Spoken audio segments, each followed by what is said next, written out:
What's going on, guys? You're here with N828, and again, something's happening with the internet. It's storming here though, so I'm not too sure what the situation is with that. So hopefully we don't have another cutout. I really apologize for that. So I might just wait for you guys to join back in again, and we'll just get some more people in the room so that we don't have to do this alone. Waiting for you guys to join again. Yeah, so anyway, we'll get into it once we get some more people in the room, and hopefully you guys can tune back in. I'm not too sure why it keeps cutting out, but yeah, like I was saying, it's storming here currently in Australia, so I don't know. Sometimes the storms take down the networks and stuff like that, so it does affect the way that the internet works here.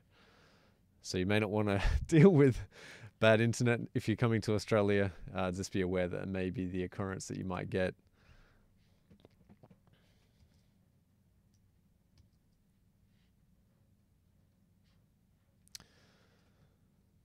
So just waiting for you guys to join back in. All right, cool. Thanks for joining in. I really apologize about the internet. It's something that's going on with the storm that's currently happening at the moment. There was a bit of thunder and lightning out there, so I don't know. There's something that may have taken the phone out or whatnot. Anyway, so if you're back again, let me know if the connection's good so we can continue with the live stream and get this all underway. And also let me know where you're at in the world as well. If you're in Australia, you probably know how bad the internet is, but if you're in other places of the world like the US, I think there's a bit better internet there.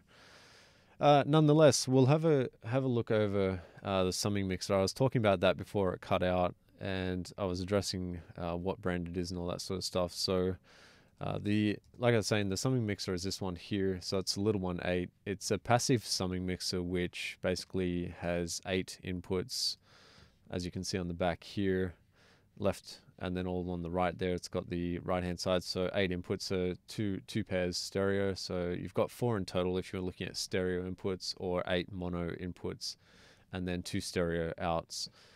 So you got a pair. So that's the summing mixer that I was talking about with you guys just before it cut out, and hopefully you guys can join back in. I really apologize about that internet connection there. Anyway, so with the mix, let me get into the drums of the track and talk about that, because I was getting into that before it cut out. So let's have a quick listen to that. We'll go to the drums first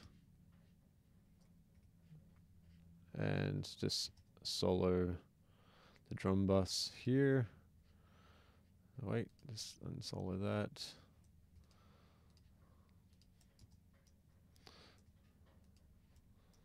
Alrighty, so the actual drum section here. So this is where the mix, you can see where the mix is coming back in. This is the summing section. So like I was saying before, all the summing goes out of here, and then the drums are in this section here. So the mix with the drums, I'll just show you that. So Any hope, and I know I haven't been the best. Your pain has been my fault, but no, I won't let this be. You see, something happened. Okay, so as you can see with the drums, I've got this compressor here, which I was just bringing up on the screen whilst it was playing. And the way I decided to compress these drums was based off of the kick and how the snare and all the instruments were playing in that drum kit. But I've got a few other things on there as well, so we'll just get to that drum bus and just show you what was happening. So let's bring this back up the top here. And thanks for tuning in, by the way. If you're just tuning in now, I really appreciate it, you guys, for tuning in. It's definitely awesome. And it's definitely difficult to do it with the internet here in the Australia, or however you want to pronounce it around the world. So the compressor that I've got here first off, I'll just talk about the gate, because that's on here. So I'll just do it in the order of the chain that I've got the stuff on here. So the gate's using a bit of silencing, so it's pretty much cutting out a little bit of the low end frequencies on the kit, and it's getting rid of some of the stuff that I didn't want. So first off, I'll just play the song so you can hear it with the drums as well, and just have a listen to that. Go back and unsolo this.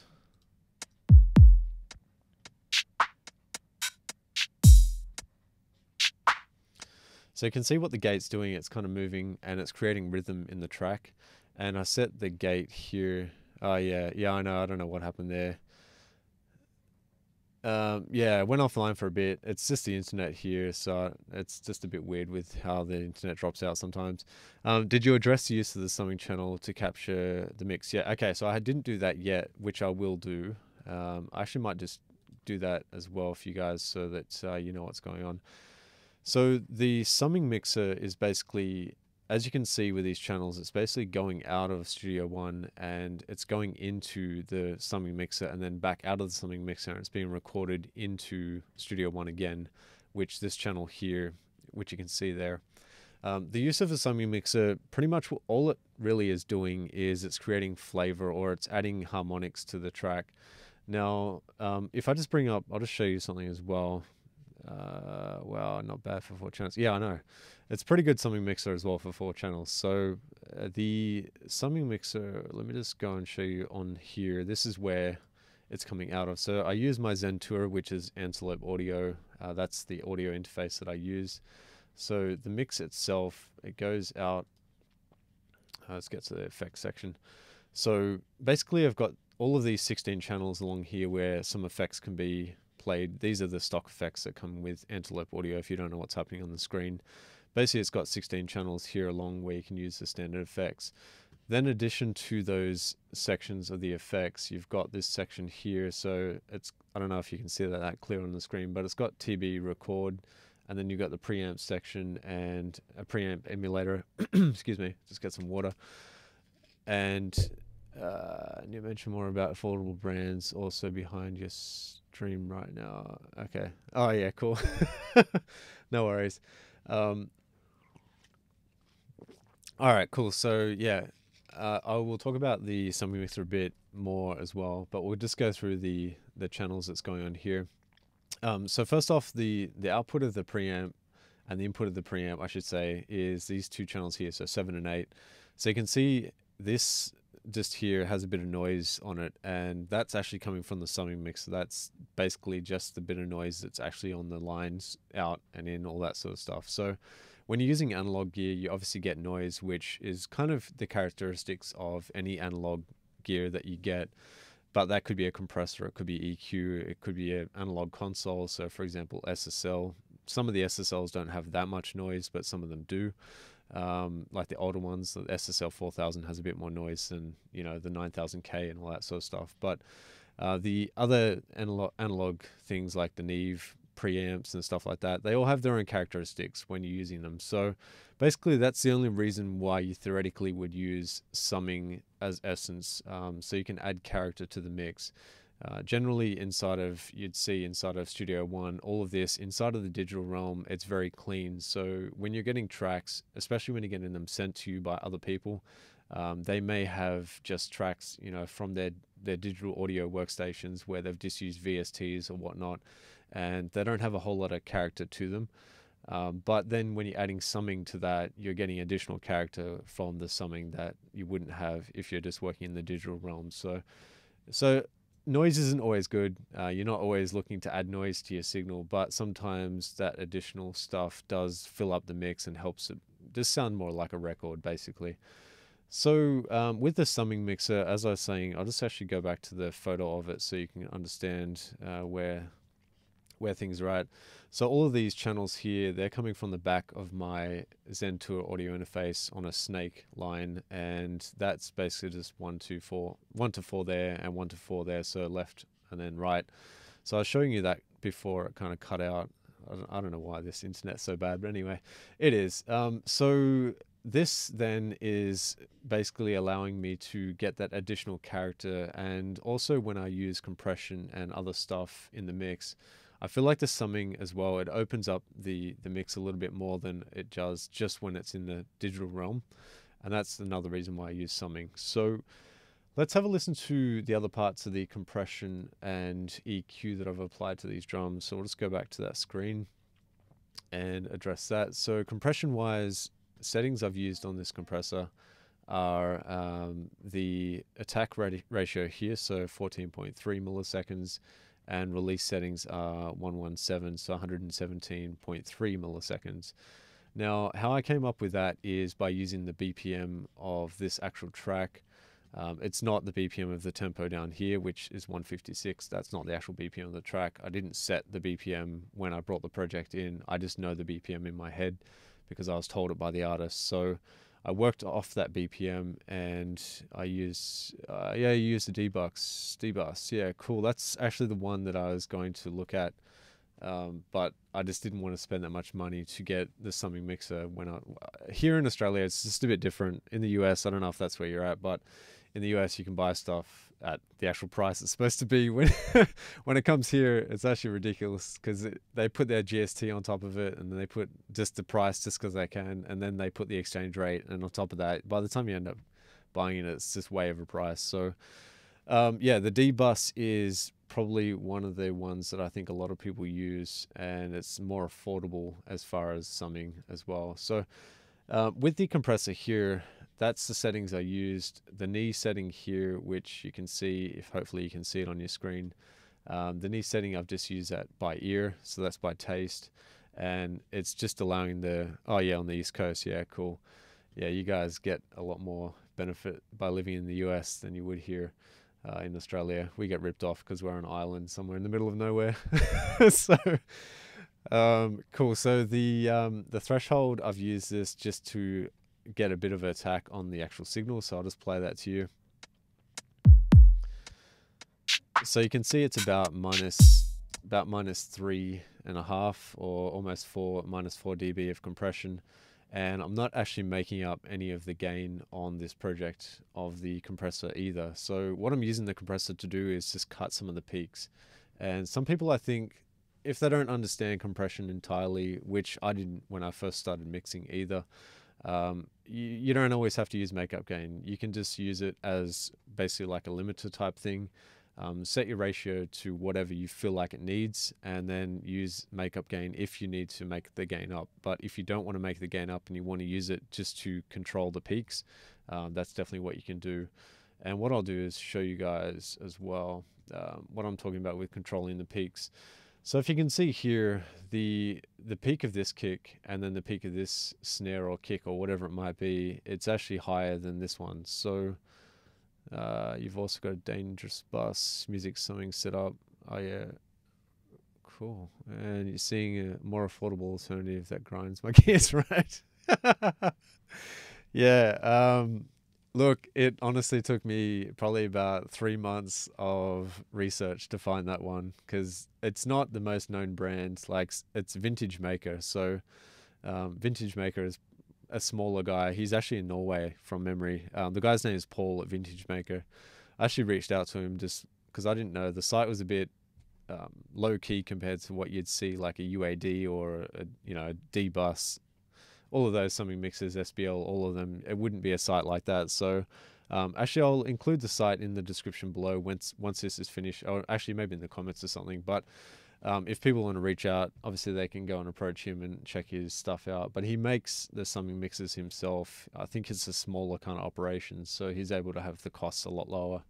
And he's obviously not spending a lot of money on his website to make that top line, like all the other websites you'd see. But in essence, then he's able to pass down the savings to the people who buy it, the consumer.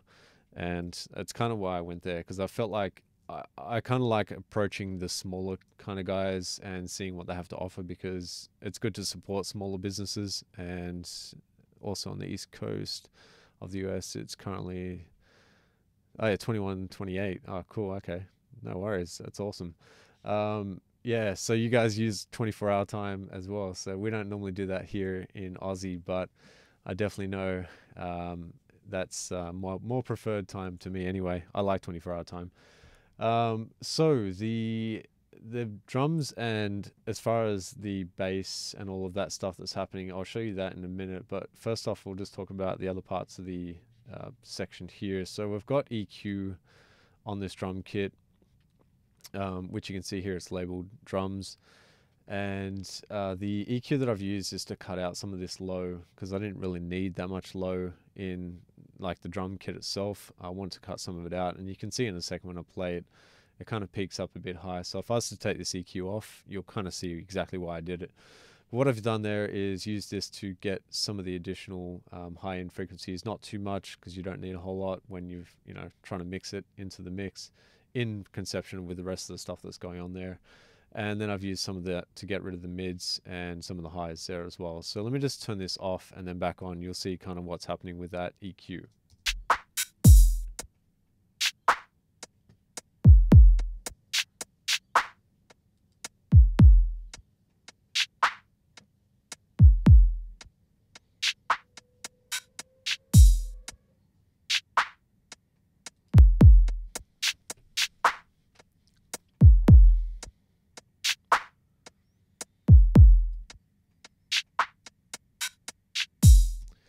You can see it kind of warms the signal up a little bit because of cutting out that top frequency there, and also some of the mid-range areas, so around about the 500 hertz.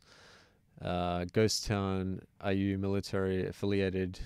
Oh, you're talking to each other. Sorry, dudes. No, that's cool. No, 24-hour clock is good, man. I think 24-hour clock is the best to look at. Like, sometimes it's confusing if you're not talking about 24 hours, because you think 12 o'clock and 12 o'clock, which one is it? Is it PM or AM?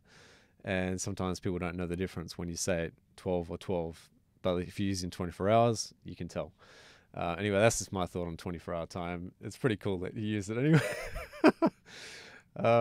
Anyway, so the EQ, as you can see and hear, what you can see on this is I'm cutting out some of the frequencies that aren't really required to be there. And additionally, that's clearing up some of the mix when the rest of the tracks are added to it as well. So definitely benefit to look at your EQ and use EQ efficiently, even on drums, even if you feel like, it sounds good maybe in your studio. Like, I've got kind of a garage set up here, so my space is quite small. The monitors that I have give me a pretty good replication of what's happening on the actual mix, but only because I've been using these, I guess, the monitors for a while, and I've been in this space for a long time, I kind of know what I'm listening for when the frequencies don't sound right, or they do. The other thing is to use reference tracks as well. So if you're listening to other music, do that a lot in your studio space. Like, get other music, don't just listen to the stuff you're mixing, listen to external stuff that's actually been mixed really well, and use that as a reference to hear whether or not your mixes are coming up to scratch to what you should be hearing on other stuff. So that's definitely a helpful tip there as well. The other thing then is multiband compression. I recently probably started using this a bit more than I used to use it, only because I feel like it's definitely a good way to use it, similar to like an EQ. So you cut out frequencies or you put frequencies in that you want, and you can control the peaks as well by using the EQ and compressor together. So the compressor itself, as you can see here on the low end frequency, I've got some of the stuff there, which has been cut out, and I'm using this as a 2.9 ratio, 2:1 roughly. Or you could say 3:1 because it's closer to that, and threshold, as you can see there, and 0 makeup gain. I'm also doing the same kind of thing with this band as well, and I've got then all of these bands doing different kind of stuff on their own, but you can control the different frequencies and stuff and just watch for where they peak. So I'll play it and I'll show you what it looks like.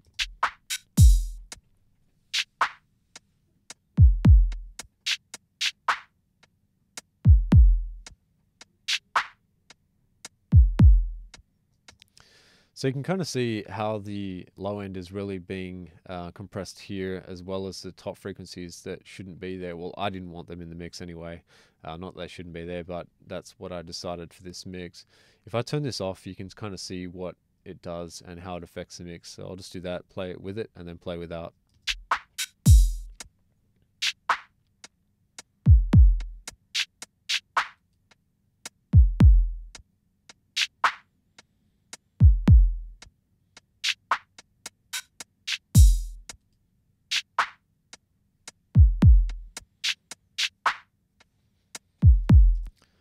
Awesome. So I don't know if that translates to you guys, but in the mix, from what I can hear here, it definitely helps the drums sound more like they're in a space together.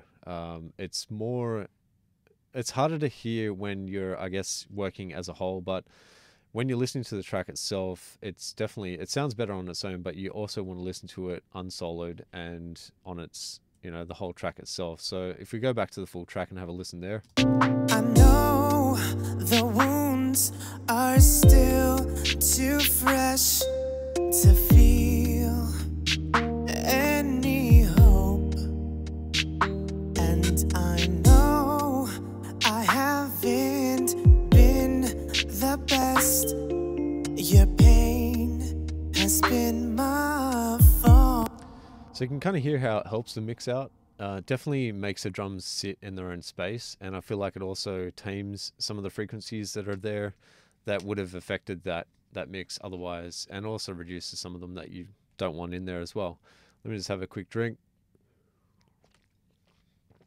So is there any questions that you guys have whilst I've got you here about this particular mix, or even if you don't know about this mix, just about any mix that you have that you're working on at this current moment? Any issues if you're working on mixes, or any other questions about summing, or any questions in general about mastering or EQ or compression or techniques and things like that. Is there anything that kind of has been plaguing you for a while that you're not too sure about, or you want to know more about? Let me know in the comment section so I can answer it now while I've got you guys here. Excuse me. Otherwise, we'll get into the next part here, which is the limiter, and using the limiter on the drums as a soft clipper. So this is something that I feel like, I don't know if a lot of people know about this, but Studio One actually has a soft clipper in it, which is a quite good soft clipper as well. And I use this just to tame the peaks, generally with the compressor as well as the EQ and all the other stuff that goes along with it. But it definitely helps to control the peaks, and there's two reasons why you do this. One would be for when it goes out, if you're using summing, which if you've been hanging around for a bit, we were talking about that. So the summing section, I had this all into the summing mixer here. When I tame the peaks, I can definitely hear more control. Even if you're not using a summing mixer, you're using just a digital realm, you can hear more control in the peaks of the actual drum kit and stuff like that. So it controls the way that you perceive the sound as well. And let me just talk about that as well, as far as what it would look like if you're looking at a signal that's been controlled with the peaks. So you can see here, if I zoom in here, there's one signal here, which is probably, I'd say that's a clap or a hi-hat or something like that. So that's quite low in volume. Then you've got this part here, which is a little bit higher, and then the highest part in the volume on the signal itself. And if you're looking at all of this together in the mix and you're trying to tame stuff, like you can even notice here, I don't know what happened here, but one of the actual signals on the right hand channel is a lot louder. So obviously whoever's done the editing for this, they've made this one particular part here on the left a lot louder. So if you're looking at that, you've got all of that happening inside of the mix, and then you've got this compression going on, you've got EQ and multiband compression. And then when you're looking at that as far as all of the mixing processing, but you know, up until this point, there's nothing that's really controlling those peaks apart from the compressor. It does control peaks the way that the compressor would control it, but a limiter is a lot faster. So just look at a limiter or a soft clip limiter as an extremely fast compressor, and that's how you're able to use compression like that.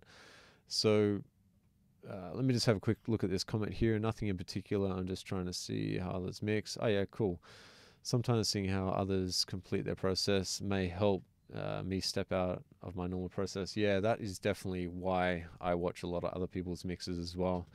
I feel like it's really crucial to do that and learn from other people and just use other people's processes, and also just do random stuff. Like I wouldn't have always used multiband compression when I first started out mixing. And the other thing I wouldn't have used is this section here. Actually not that, where is it?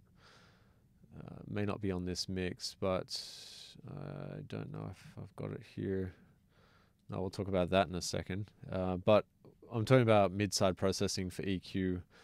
The Ozone plugin, I'll just bring it up so you can kind of see. So mid-side processing is the mids are the mono channel. The sides could be anything that you pan left or right, or the reverbs or delays and stuff like that. Things that go from the left or right that generally could be edited just individually on a stereo channel, but mid-side allows you to either adjust. This would be just the mono channel, so if I take out some of the lows in the mono, and then the sides here, if I just take out whatever I wanted to. I'm not saying what I'm doing here is the right thing to do, but just using this as the sides, so you could lower the sides or increase the sides, creating more stereo width. It's just something that I wouldn't have done when I first started out, so I'll address that maybe in the next video that I've got on my channel here, but I just wanted to talk about just different techniques. So the other thing that I've got here is the binary pan. So the next thing for this is to reduce some of the width on the low end, so having the kick and all of the low end frequencies in the middle. So that's just using that up to about 61%. So this is all adjusted by ear. It's not a frequency based thing. I mean, obviously you can hear it when it's going up, and you can see it as well. I'll just show you on the Spectra Meter here. So let's go to the mono section of this track and have a listen to what this does here. We'll just, so you can see the noise coming out of the summing mixer right now. So we'll isolate the drums and I'll show you what I'm talking about with that. Let's go. So you can kind of see this is the main area of the drums here. This is the low end frequency. So the reason why I'm using, I'll just turn that off. The reason why I'm using this low band here is to reduce all of the low frequencies, so that when it goes on a subwoofer or anything that's outside of even just my studio as well, like I've got a sub under my desk so I can hear the low end frequencies a lot more. But I'm using that to reduce the lows so that it's compatible with outside of, you know, it could be in a platform stadium, wherever it is outside where there's a lot of low end frequencies that kind of go everywhere. And also in a club, you want to have things that sit mono, and especially with the low end frequencies, I'm using 79 Hertz and below. So that allows the mix to translate well as far as that.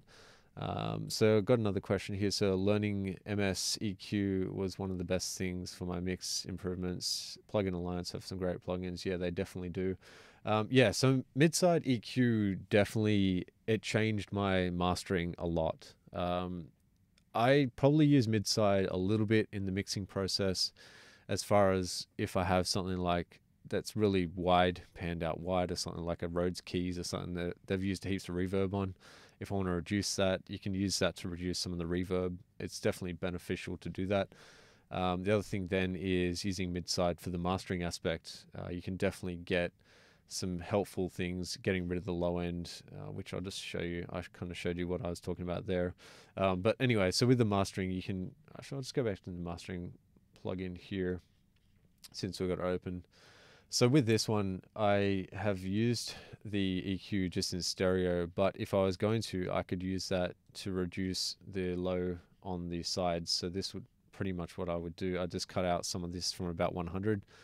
Doesn't necessarily have to be 100. I'm just using that as a reference key, because a lot of the low end from below this area here would be then just in a mono signal. So it allows the stereo stuff to get pretty much cut out, and then it breathes mono a little bit better in your track as far as the bass and the kick and all that sort of stuff. Plus you can hear it a little bit better when you're actually adjusting for compression and stuff like that as well. So definitely beneficial. Mid-side is key to getting a really clear and accurate master when you're using that for mastering. If you haven't done it in the mix, then you can obviously do it later on in the mastering. It's not as easy to fix it though when you're getting in the mastering side once you've already mixed a track. Nonetheless, anyway, so that's the stereo EQ that I've used on that plugin there. So we'll get to this part here. So this is a stereo, or the binary pan, so that it allows the monos to be more in the mono center, or I should say the lows in the mono center. This is a mono button, so it goes all mono if you wanted it to. And then you've got this to create width or reduce width, so you can do that as well, or you can pan. So that's on the drum kit there. So that I put that after the limiter, so that obviously the limiter creates all the rest of it, compression, all the rest there, and then I just address the stereo width on that last bit. So the next part of the mix then I'll just show you is probably the vocal. Where is that? Here we go. So we'll play the vocal and I'll show you what that sounds like. Let's have a listen. Just solo that.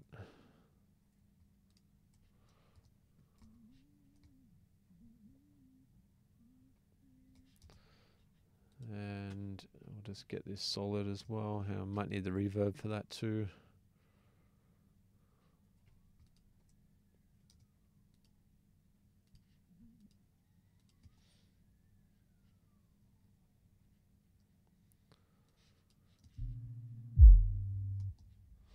Might want to take off this as well. That definitely would help. All right, awesome. So let's go with the vocal.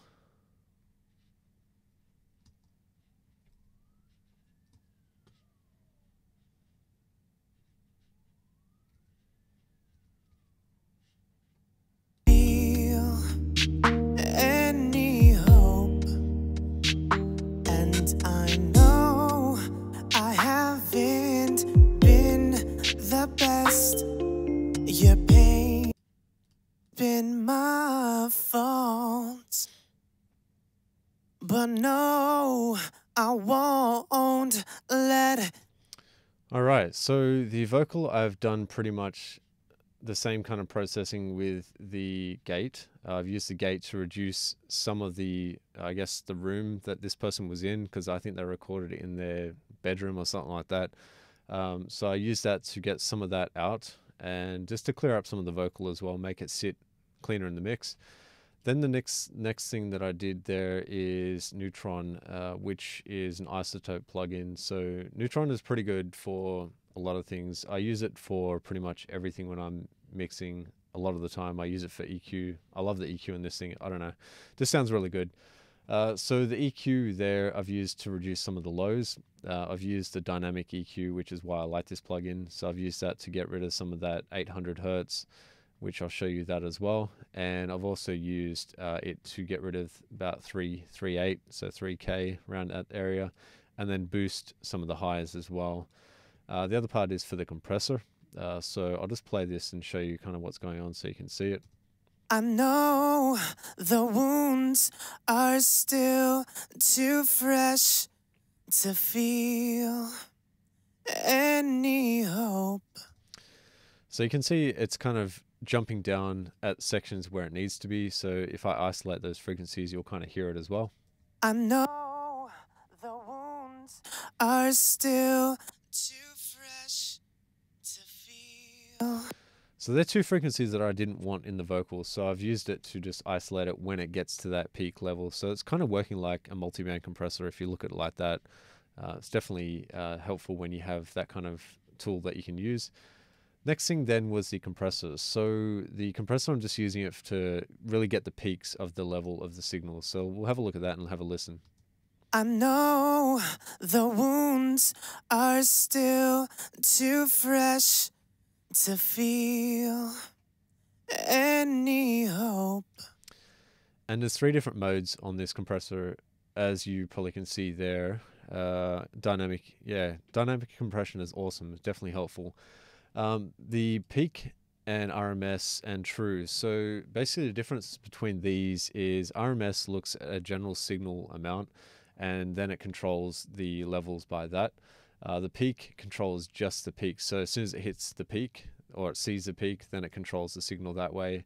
And true is basically a mixture of the both almost, if you're looking at it like that. It kind of works similar to that. But generally, it depends on what you're working on and the signal that you're working with. So if it's vocals, just use whatever works. You don't have to use what I'm using here. If it's not what's working on your vocal, just use what sounds good. General rule of thumb is what sounds good works. That's all that matters to me. When I mix stuff, I just want it to sound good.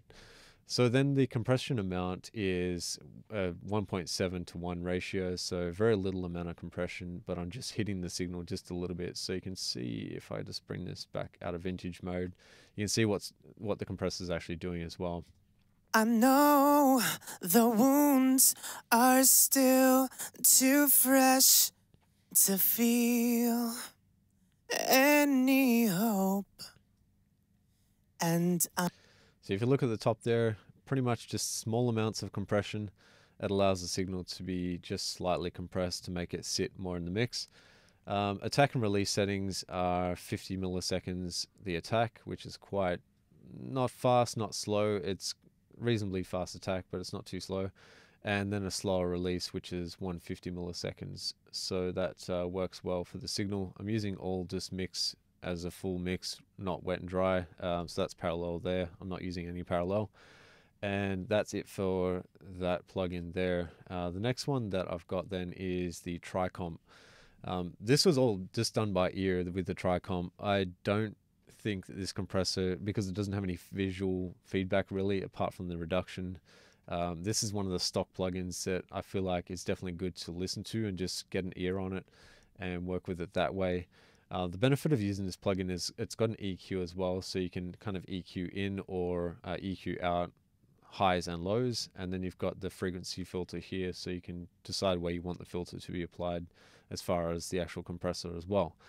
Next thing is with the dial here, big dial on and off, so pretty much just gain reduction dial, so you're using that to control the compressor itself. And then you've got the knee, the makeup gain, the attack speed, and saturation. So you can kind of see how that would work. I'll just put it on and off so you can kind of hear what it's doing as well. So let's go with that. I know the wounds are still too fresh to feel any hope. And I know I haven't been the best. Your pain has been my fault. But so I think that compressor is one of the most underrated compressors out of all Studio One compressors. I don't ever see anyone use this compressor in any of their tutorials. I don't know why, or maybe there are people, I just haven't seen it. But I feel like this compressor is definitely useful for vocals and other instruments like vocals. It just works really well. I don't know what the problem is, but anyway, maybe they should make it look better. That's probably why people don't use it. So I'll just quickly have a drink there. This compressor is something you guys should test out if you haven't already. If you haven't tried this one out, just go have a look. It's called Tricomp, and it's in the stock plugins on Studio One. So if you go to all of these, you can see all of the standard plugins you get there, and it's just down here in the list. So they've got some presets as well. So they've got piano, they've got vocals as well. So a bunch of vocals here. So if you set a preset, maybe try out one of these and see if it works for your vocals, and then adjust it to taste as well. So you might get that. Some of the other plugins, actually, while I'm here, I'll just run through some of the ones that I tend to use a bit. Yeah, cool. Okay, I have to call it a night. Gym time, awesome. No, thank you for tuning in as well there, Professor. I really appreciate it. And yeah, we'll go from there on the next one. So I really appreciate your time. Thanks again, and take care and work out hard at the gym as well, man. Awesome. So the Tricomp is the next thing on that. And then what have we got from here? We've got EQ. So the EQ that I've got set up here is basically cutting out some of the lows, which I didn't want in the mix for that vocal. And I'll just play it without and then with, so you can hear the difference. I know the wounds are still too fresh to feel any hope.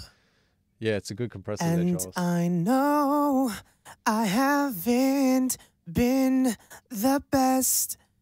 Your pain has been my fault. But no, I won't let this be. So you can kind of hear the difference between the vocal. Cutting out the low brings it higher up in the mix. Like what I'm saying is it brings the high-end frequencies further up. Again, I've got a bit of a shelf here, which is bringing up some of that really high stuff. So anywhere above 10K. But even if I got rid of that, I'll just show you the difference between the two. It's really just bringing out the air of the mix.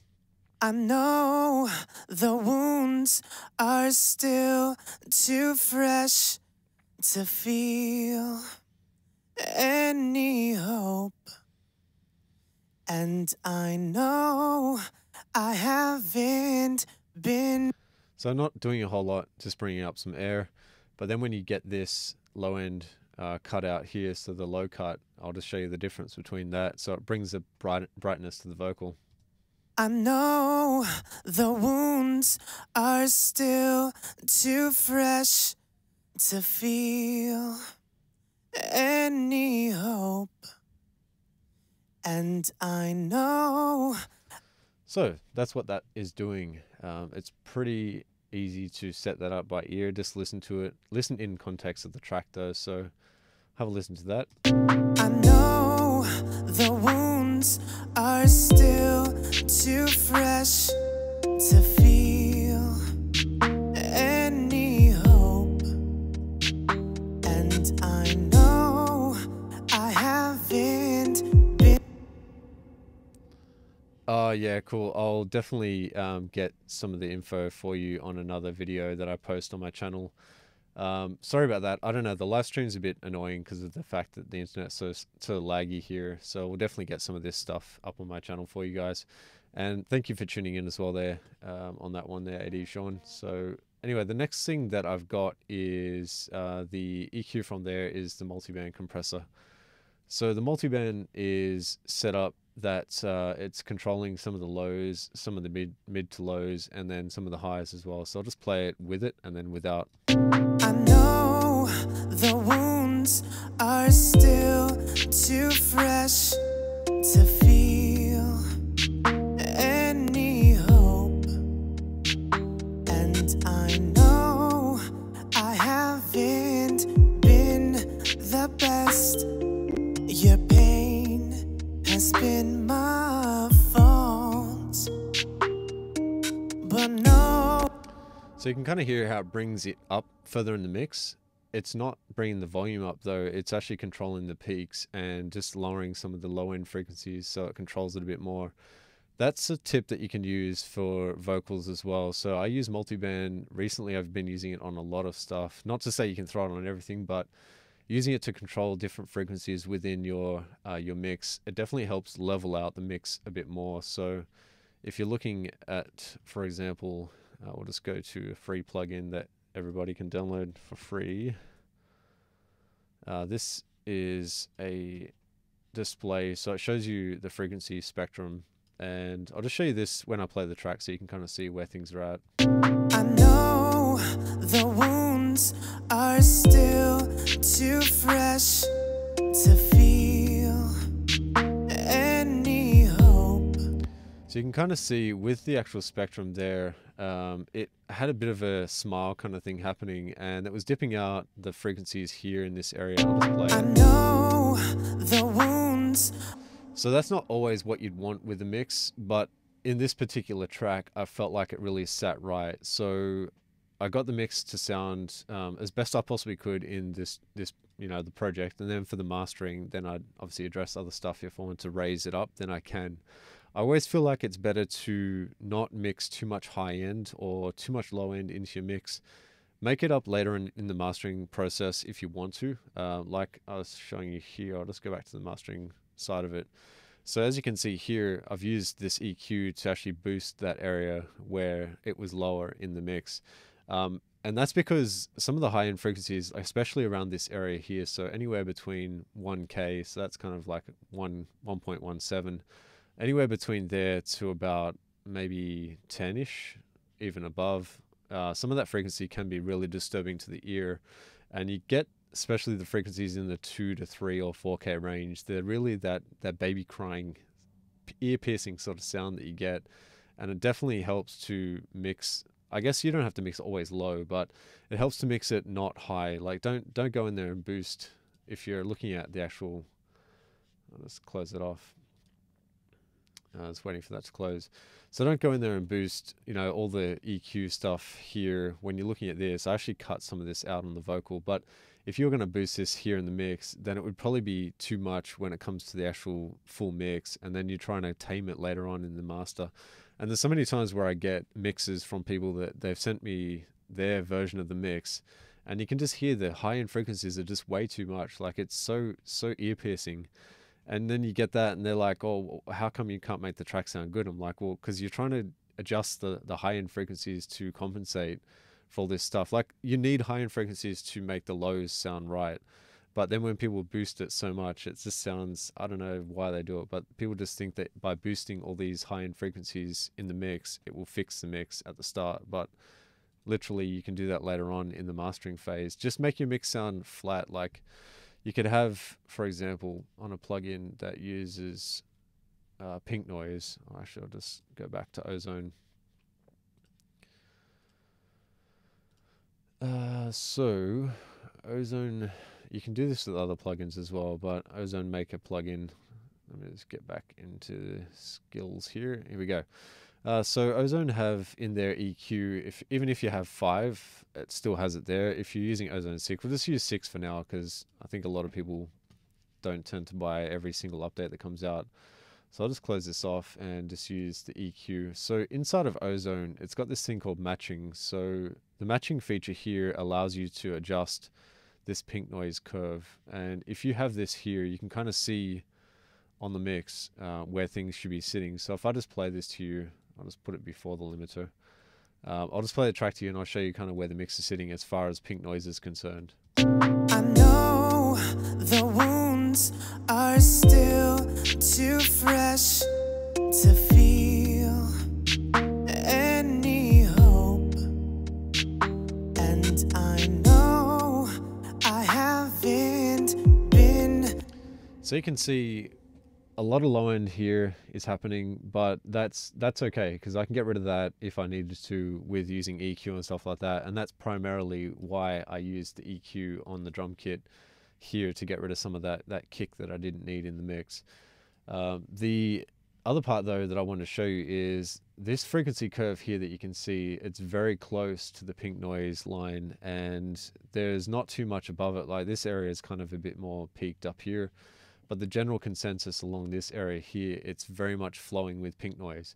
So if you're using pink noise, you don't have to physically use pink noise as the actual reference. Oh, thanks, man. I really appreciate it, Charles.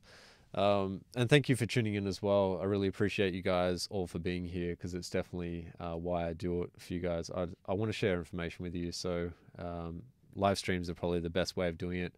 I have a lot of videos on my channel. You guys can check those out anyway. Anyway, so the pink noise reference line is definitely key to getting a good clear mix. And when you're mixing, try and think of this as where you're, if you're using this, or if you don't have Ozone and you don't want to use that, second option you can do is using a stock plugin, which is in PreSonus. We'll just go for the meter. Where is it? Here we go, Spectra Meter. So I'll throw that on the post.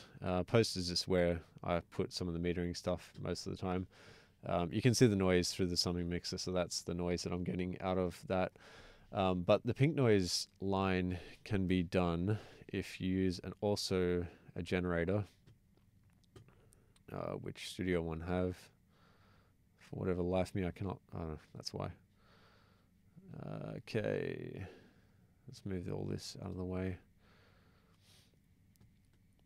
All right, so tone generator is the one we're looking for. So that's what you would normally use. Now, I'll just put it on here. I'll turn it down so it's not going to blast your ears out. I'll just go -12 or something. And change this to pink noise. And what you can do inside of the EQ that you have. So your stock, this is your stock spectrum analyzer, which is in Studio One. You can turn this pink noise meter on here, and I'll just do it quickly. Obviously turn down your headphones or earphones if you're listening in higher volumes at the moment. I'll just turn this on.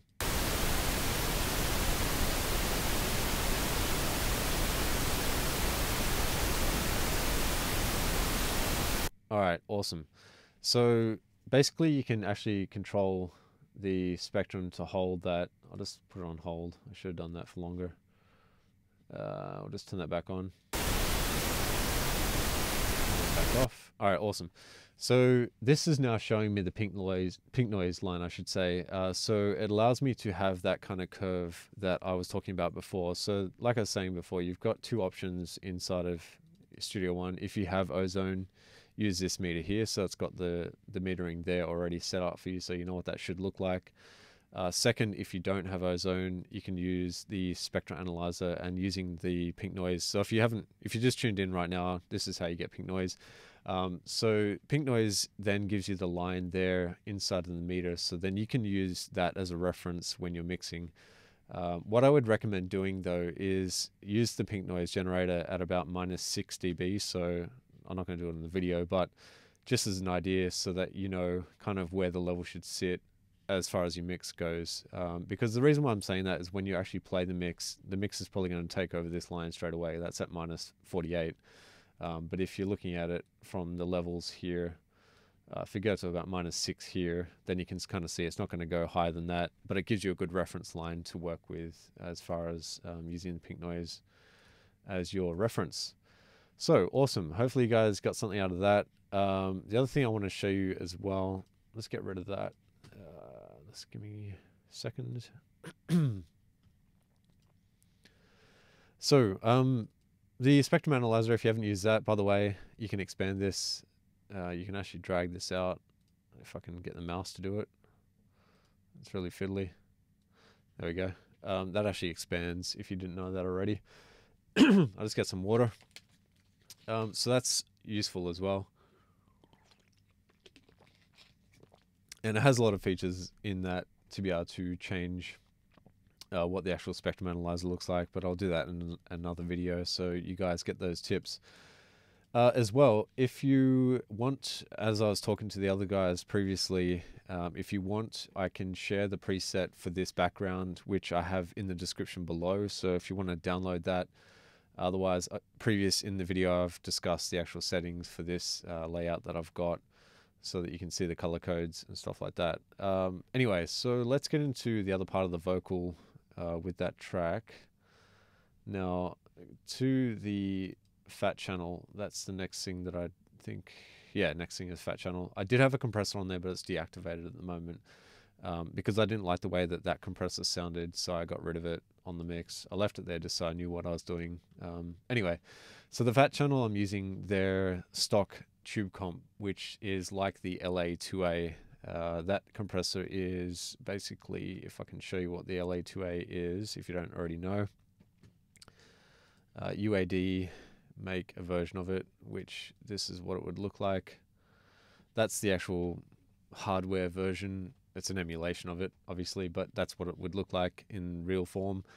UAD have one of those. If you have UAD stuff, you can use it. Otherwise, if you don't and you want to use a stock compressor, this one is the go-to.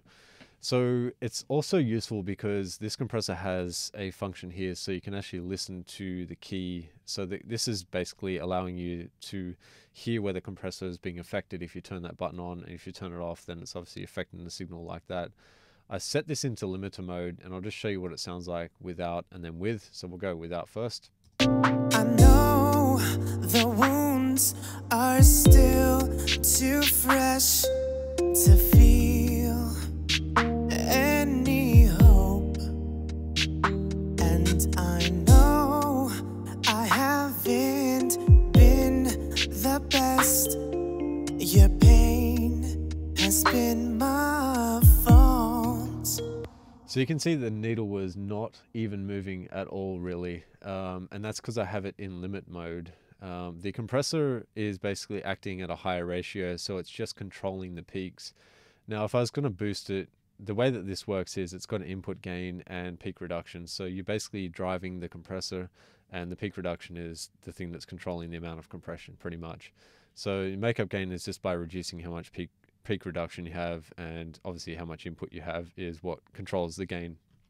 Let me just push it so I can show you what it sounds like though. I know the wounds are still too fresh to feel any hope, and I know I haven't been the best. Your pain has been my fault, but no.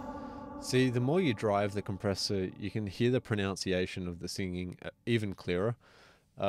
This is just purely by taste. I probably wouldn't use this compressor as the first form of compression on your signal though. It's more for, like, definitely the LA2A is a compressor that can control the peaks. I think the real version of it, though, would sound a lot better than a digital format version. So the ways that I work around using digital side of things is to control the peaks first, and I'll just go back on the settings that I had there. So I have it back to scratch, but the way I controlled my peaks was by using the multiband. So I've got some of the lows and some of the mids and the highs controlled first before I'm putting it into that other compressor, and I feel like it just sounds better when I do it that way, so that it's not, this compressor doesn't have to work so hard to control stuff, and I'm using it in limited mode, so it's just controlling the last part of the peaks. Really, it's hardly doing anything, so it's just adding a bit of flavor to the mix. So then the next thing that I've got is the actual LA2A UAD version of it, and that's just doing the same kind of thing, controlling some of those peaks again, and you can kind of see it's probably not doing a whole lot either. I know the wounds are still too fresh to feel any hope, and I know I haven't been the best. Your pain has been my fault, but no, I won't let. So you can see it's about -3 dB roughly to the max on that compressor, and I'm using that in compress mode. So it's definitely good to stack compressors. You can definitely do that. I would recommend using more than just one compressor, because if you're using just one compressor, it's doing a lot of work to try and tame the peaks. And you'll be able to see on the vocals as well. If I just go to that lead vocal, you can kind of see there's a lot of stuff happening with this lead vocal. Like there, I should just move this even further up. So, I mean, this is very dynamic. This vocal has high peaks here, and then it goes low here, and then high peaks there. It's all over the place. So the vocal sounds good, don't get me wrong, it's not a bad vocal, but because it's so dynamic, you want to be able to control the compressor by using multiple compressors and just doing little steps at each part to compress it.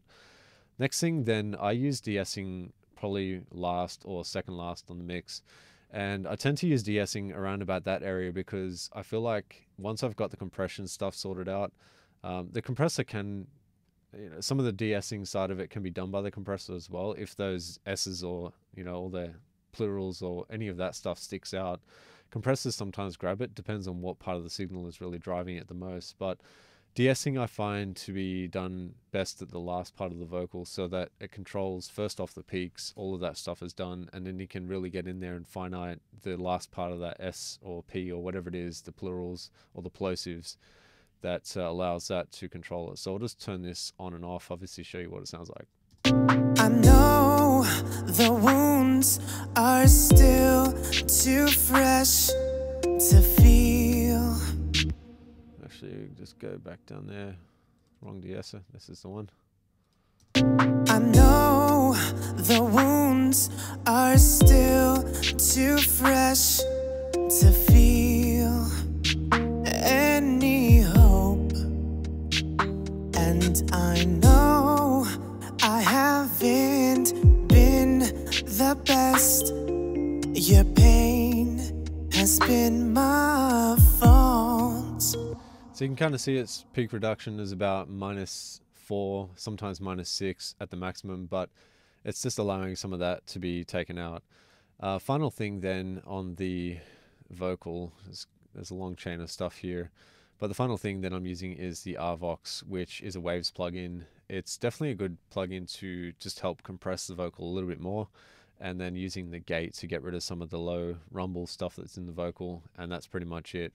It definitely just helps to bring it up. So we'll just turn that off and then back on. I know the wounds are still too fresh to feel any hope, and I know I haven't been the best. Your pain. So you can see how much it just brings it to the front, and that's kind of what I wanted with this type of track. I just really wanted that up front and have that nice clear vocal. So what I might do is finally just show you guys the mastering side of it real briefly, and then I might cover that off in an additional video that I'll put on my channel this week as well. So the mastering section, as I was showing you before, just briefly as well, is the EQ, just a stereo band EQ, kind of using the mids, kind of top mid area, boosting that a little bit, only because of the fact that I reduced it in the mix. Excuse me. The next thing then is multiband. So big fan of multiband. I don't know, just seems to be the thing, the thing that I do. So the multiband, I'm using the lows just on their own to isolate the low end frequencies using the ratio of 3:1, and the mid frequencies at 2:1, and then I'm just using attack and release settings to taste on that. Then the next thing is dynamic EQ, which is sort of like a multiband compressor, but it's more isolated in just the frequencies that you're looking at. So I'm using that at I think it was 186 roughly, and 186 kilohertz, and sorry, hertz I should say, and 500 area, and then also some of this stuff around about the 10k area to reduce sibilance out, and then some at the 15 area just as a shelf to get rid of some of the high stuff that was on there that I felt that didn't need to be there. The next thing that I'm using is this imager, which is a plugin that allows you to adjust the stereo image. Some of this you can do in the mix, which I have done, which I'll cover off a bit later on as well. But the other part is just getting rid of some of the lows, being them in mono, I should say, just getting rid of the width of the stereo image and driving it down to mono. So I'll just show you that so you can kind of see what's happening here.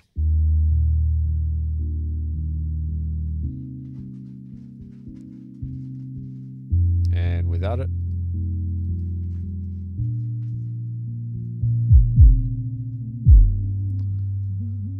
And then just bring it back down. So you can kind of hear, if you're listening on headphones or a sub that's in your room or better speakers, you may even be able to hear it on your phone, I don't know, but you can definitely hear and see on the meter what it's doing to the low end. So it's definitely allowing the low end to be controlled more in the mono sense, and then that translates better onto speakers that have the capability of producing sub frequencies. And also, even if it doesn't, you can definitely hear it in the mix. So that's all that's really happening there. I'm reducing some of the mids, so this area here.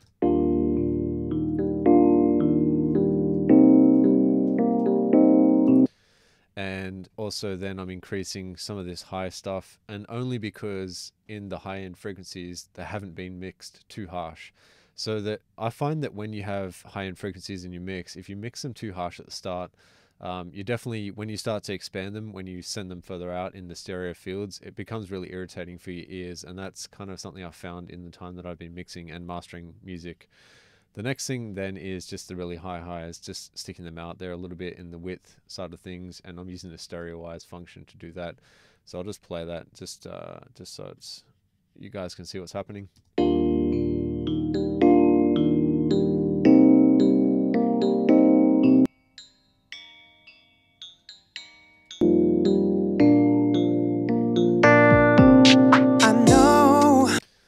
Yeah, so that's pretty much the imaging tool there. Finally, on the master bus, I'm using the true peak limiter on the last setting there, so IRC 5 there, and it's on classic mode.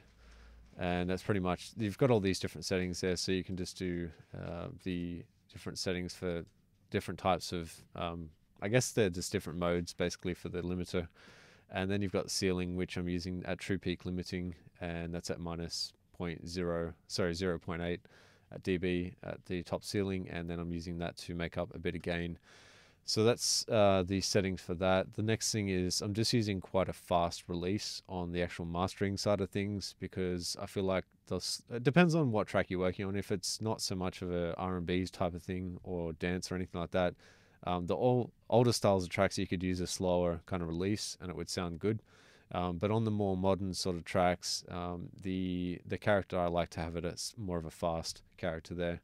Transient wise, the stereo impedance, I'm just using this as the transient side of things, and no sustain on that because I don't want to keep sustaining the signal.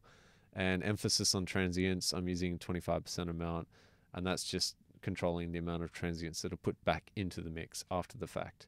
So that's pretty much the mastering phase. I can go more in depth on that later on if somebody has any further questions. Maybe just leave them in the comments after the live stream is over. If you have any questions about mastering or mixing, or if you want your tracks mastered or mixed or whatever, let me know. I've got all the stuff in my comment section and also the description of the video as well. So that is pretty much that. So hopefully you guys got something out of watching this. If you did, remember to like the video and also subscribe to the channel. I produce content all the time for you guys. If you're new to the channel, thank you for watching as well. And I will catch you guys on the next one. Peace out and catch you guys later.